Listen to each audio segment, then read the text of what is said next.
Hi there, very good morning and welcome to Smart Means, the best of radio this morning. And I'm with definitely Masi Katsime and we have quite a number of very interesting discussions. And today is the 29th of November. We are definitely winding up the month and of course heading towards the very last month of the year, that is December.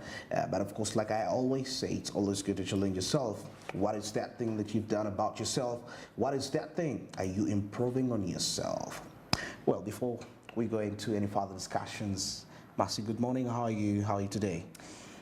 Good morning, whoever is joining us. My name is Masi Katsime, and of course, it's a very good morning. Like I said yesterday, actually, I think these last days are preparing us for the month of December. Definitely, maybe it could be a different month. Maybe the sun will be rising as normal compared to the heavy rains that we've had this month. But anyway, I am happy, always glad to be here from 7 a.m. till 9:45 a.m. And of course, we always have interesting topics for us to discuss.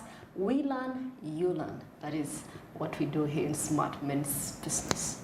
Very interesting. Like I always tell, actually, that our information is both national, it's regional, it's continental, and global all at the same time. And well, today we come with a very interesting discussion, and this is going to be largely onto, of course, the export market, because we get to understand how very influential for any nation, definitely. If you're to see economic prosperity, there is the need to export something. So that means if you export, you're producing something.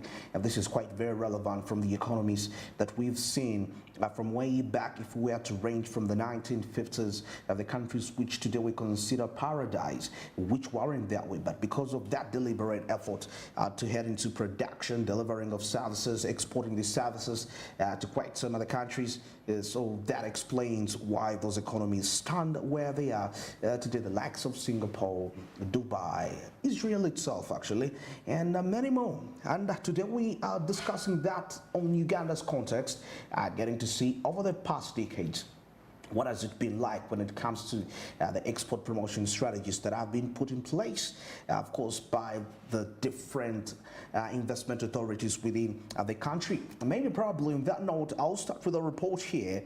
Of course, as we see, Uganda has actually made significant efforts, that is strides in export promotion, that is over the past decade.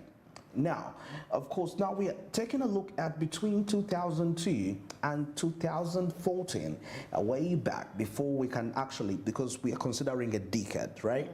You know, now we know between 2014 till 2024, till this way, where we are, and what have we done to make sure that we enhanced export promotion strategies, but of course there are quite some number of challenges and hindrances that have been quite all the way, which we shall later on see. Most especially, I'll give an example, gold being one of the potential exports of the country, and the human rights abuse that is associated with the people that actually participate in the gold mines. Now, these are some of the untold stories right there, and you could be wondering why. I mean, they all determine actually the scale which is being exported right there, as people get a little bit frustrated because of the situation that is happening at hand, and nobody seems to be caring about these persons in the different gold mines there. I don't know what you have to say about this, Marcy. Well, of course, when it comes to exports, actually in Uganda, I must begin with the policies that are set in place for export. And of course, we have, they're quite unfair. They're quite unfair for some people. And of course, it also has had an impact on the cost of doing business here in Uganda. And of course, when it comes to the tax system that we have, it's actually quite unfair because you find some of the big companies are not taxed. Exactly. Yes, and yet those people that do actually upcoming actually are taxed. Then there is also bureaucracy when it comes to, you know, for one, the process in which one takes to actually procure a permit and license of starting to do trade. So definitely there is the policies are quite unfair, which has hindered progress in exports in Uganda. And of course, we also have a problem of, we actually do have, we are limited to, we are not diverse enough. I mean, we are focused on a few exports, coffee, tea, and just a few. So definitely that is also hindering our exports. So, but anyway, that could be a good. If we focus, because I mean we are entirely reliant on agriculture. Exactly. Yeah. So definitely, if we focus on that, and have large quantities. Okay, fine. Let's do coffee. Let's have it in large quantities. If you are to export coffee, are we going to do it consistently, year over year? Yeah. That is so important. If we are not diverse enough, and even the produce, the exports that we take out are not sufficient enough, that means there's going to be a problem. Yeah, because as you know, these crops are seasonal. Coffee is seasonal. Seasonal, yeah. Yes. Yeah. I don't know about coffee, but tea, for it, you can actually access it. But then we have it in scanty places. There are a few places where we have tea. Okay. People do actually consume tea. Yeah, so definitely there is also that kind of a problem. But then, of course, you have to realize that there's a number of fraud that has happened over time in Uganda over, the exports. Scandals. Export scandals, yes, yeah, that is export true. scandals. And of course, it has also brought about a bad image to our country. And of course, here there was a businessman that was actually arrested for allegedly exporting fake gold worth $10 million. You can imagine that. $10 million fake gold. Yeah. That is very upset for that. Oh my goodness, gold stands really quite lots of challenges in there. There is the aspect of human rights abuse, which we shall later on actually get deeper as we proceed. I was just trying to build the surface of that. Now, if you add on something that is related to $10 million of fake gold, that's quite a huge amount of money. And of course, there is a way these people get away with it. They do get away with it because, I mean, at the end of the day, they are somehow connected somewhere there. But then I'm trying to understand the markets where they export this gold. So you mean somebody's gonna take it on, like, okay, it is fake gold. Why don't, because it is okay. The people in your country may not take, because of the structure of the laws in here, which are a little bit sometimes not as efficient. They don't operate like how they ought to. But to the person you've sold it, that is fraud. That is international fraud. Yeah, of course it's international fraud. Like I said, of course he shipped them to Dubai. You can imagine one of the. He should be an Interpol target. Yes, he should be. But of course, like the way you say, people get away with such things. I mean, there is a way, one way or the other. It slipped, and no one knows. And no one knows. We know with Uganda we have a thing of. We divert our people from the serious things. What we call diversions. Diversions. Okay. Okay. Yeah, so there are very many cases of fraud that have happened over time. And of course, in 2015, there was a company that was accused of exporting substandard coffee beans to Europe. So you can imagine such atrocities that we are facing as one country. Yeah. As one country, so it has hindered the reputation of our country to the rest of the world. Uganda is known for for fraud. Even when you look at the rate, at the numbers when it comes to corruption, Uganda is really at top 5 really, and it's actually not a good image for our country, Uganda. And of course, actually, I think in 2020 there is a time Uganda actually banned the import of some of the products of Kenya. That was the maize. And of course, in turn, Kenya also banned the import of milk. So definitely there is a lot of controversies that are happening within the East African export market. Yeah, so once this, because even when you look at the oil scandal that happened, even DRC coming in, then Uganda coming in. So in turn, there's going to be a lot of confusion right there because Uganda has withdrawn from importing oil from Kenya. Yeah, because, I mean, their prices are quite high. So Uganda has opted for another source. So, but anyway, we also, regardless of that, when it comes to exports, we have a long way to go because we have to add value. We have, I don't know if people are deliberate or not doing, or maybe they do not have probably the mechanisms. But then if we add value, we may not have the end product. At least we may have something that is really valuable in market. Yeah. something acceptable. If you're sending out gold, I mean, make gold bars instead of sending out raw gold that is going to be refined and sent back to us. To us. Yes. Yeah. And we maybe get it in form of money, like our 500 shilling of coin. So definitely there's a lot to do when it comes to exports in Uganda, but anyway, maybe you could take it away and tell us how far Uganda is progressing in the export. Yeah, of course, on that notice, we see that Uganda has actually made significant strides to do that because the country's export earnings actually, according to my report here, increased to about 1.2 billion, that is US dollars. We are looking at a stage of 2014 downwards to 2002, and definitely we shall also take a look at 2014 coming in down a 10-year interval right there. Now from 2002 between in $1.2 in 2002 that is to about 5.4 billion US dollars in 2012. Now this growth of course being driven by quite a number of factors, and now there is also this issue here of the implementation of export-oriented policies.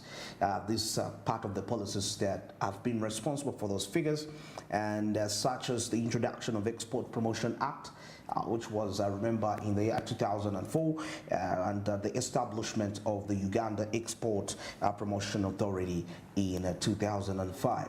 You know, that authority that is responsible for monitoring and of course working hand in hand with the different centers, manufacturing for export, industrial zones, making sure that actually what is put out there is really of quality. And now the diversification of Uganda's export basket, which was of course reduced the country's reliance on traditional exports, the colonial exports literally, and that is like cotton and coffee way back in the time.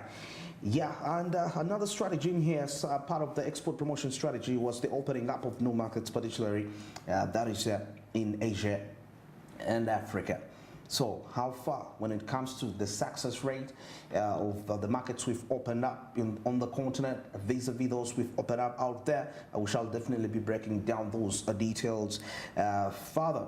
But of course, if we are to take a look here, according to the top 10 exports as of the last 10 years, that is since 2012, of course, gold coming in here, coffee, cocoa beans, raw sugar, fish, dried, tea, vegetables, flowers, hides and skins, and you know, and so many more. But of course, despite all this, like Masu mentioned, there stands quite lots of challenges. The export sector, most especially when it comes to the common person, the costs of production, which are very high. Producing for export is quite expensive. And what does that mean? That means you're going to compromise on the quality, and that spreads quite a bad name. No wonder we still don't realize the revenues that we make from the exports, away from the corruption bits of it, scandals that are associated with the export related agencies.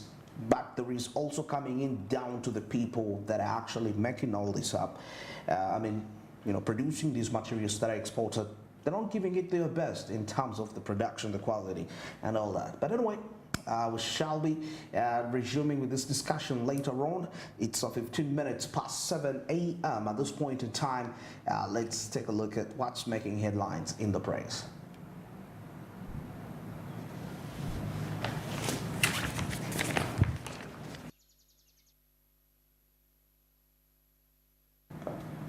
Well, here I have the New Vision, and Masakatsumi is going to be telling us through. That is the Daily Monitor. And I can see on the top page of the New Vision, of course, how bosses trap us into corruption. Of course, this is something in here as junior public servants narrate harrowing tales to the IGG. And the HIV/AIDS government, of course, approves the ring here. So we'll check it out. And of course, Museveni launches a diagnostic plant. See that here still on the top page. And of course, I'm seeing here General Muhoozi inspecting Kampala Road repairs right there.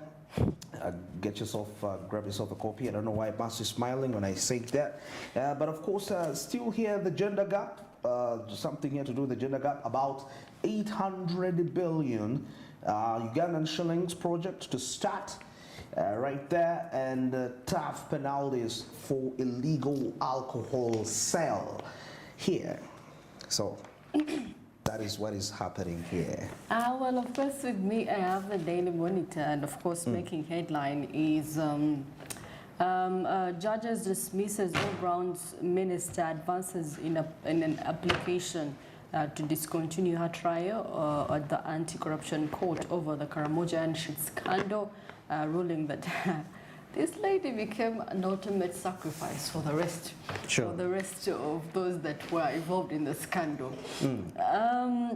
Well, of course, wow, it has really been there for some time. And of course, a 9-year-old pupil kills himself after being detained at school over fees.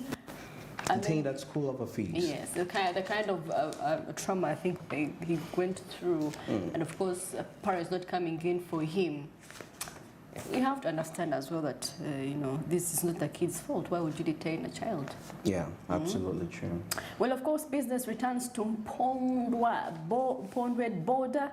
Well, of course, here government to buy HIV malaria as testing kits from local manufacturers. This is quite a good move, actually. Local manufacturers. Yeah, supporting our very own, hoping that these kits are really of a good standard. Well, of course, when you talked about the supervision of the roads and, of course, the Mohozi going to inspect, I remember the father was there last week inspecting, and now, yeah, the son is going.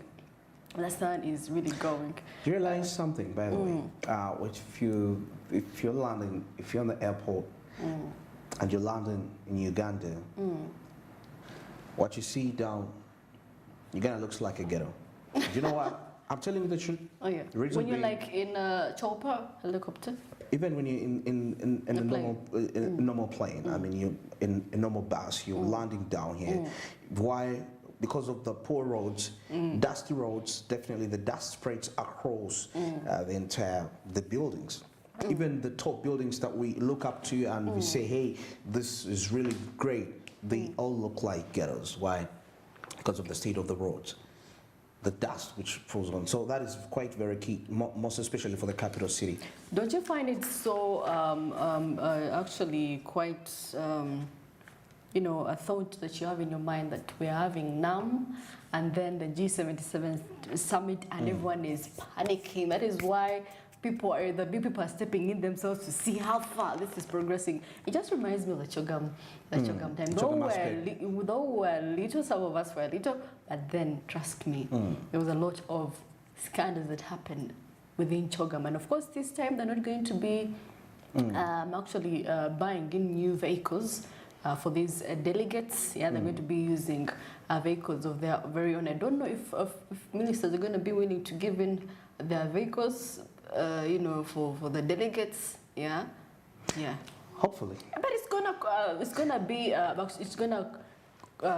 reduce on the costs instead of purchasing new vehicles for these delegates. I mean, they're going to be many. But then I wonder. My question is, why do we need to have these functions or maybe these summits for us to be in chaos? Yeah. Anyway. I get your point. It's more like this should be a personal responsibility as a country to do that, not waiting for a major event to happen. Well, it's exactly now 20 minutes past 7, and now we're heading into our traffic update. And the images that we are looking at there, that just looks like fairway. It's quite dark, and of course, any time from now, I think rain will be pouring down. Yeah. Yes. I thought it was done. I thought it had stopped raining. Oh, yeah. All right, now that's the situation like here. I see vehicles that are coming in down to, that is Nile Avenue, coming in, that is from Garden City, and coming towards the Fairway Hotel traffic light. Yeah, I'm seeing actually there are quite a number of them. And now this could be the reason as people are suspecting the rains to fall. And there is that congestion. Remember when I told you some time back that it is safe for it to start showering when people are already on the road. Unlike now, whereby people may not be so much on the road, And once it is threatening now, like in the later hours right now, every person is just thinking of, hey, how can I get to work in time? Now that we see there is quite a huge congestion. So if you're coming into any areas that are actually linking towards this the fairway roundabout, of course next to the golf course, well, you will have to be a little bit patient. Like I can still see the John Babiha route is a little bit congested in there. Vehicles held for some time there, just being set free. So people that are likely to connect to the Kandicha Street, you're probably coming in from Bokoto, you're passing by Kandicha Street, and you want to come straight towards the John Babiha route. You'll gotta be a little bit patient for you to reach in the required time. Yeah, but of course traffic officers definitely doing whatever it takes to put everything under control. Now away from that, we take a look at the Yusuf Flule routes, of course linking all the way to the Mlago roundabout. People coming in from areas of Wandegea, Mulago areas, and well, you're planning to get in here. And yeah, the Mulago area is congested. Actually, when I was coming, it was way it starts to get congested way too early. That is by about 6:30. It's so way congested, so you can clearly see this, and you find that quite a few vehicles that are set off one by one gets off the roundabout, and that's why they come in clusters. Clusters separated, one by one comes out of there coming in here. But the traffic lights at Fairway, if you're coming in from Wandegea, you probably been in that jam, and you're coming towards probably the Yusuf route, and you're proceeding, you could be heading to Chibuli, you could be even heading to Ginger Road. Yeah, you will be in position to actually reach, you'll be able to reach in time. It's not really that much of a congestion. Okay, that is it for our traffic updates for this morning, and it's exactly 24/7. Let's take a break for now, and when we return, we have something from the Caribbean, South Africa, and the international business updates. Stick around.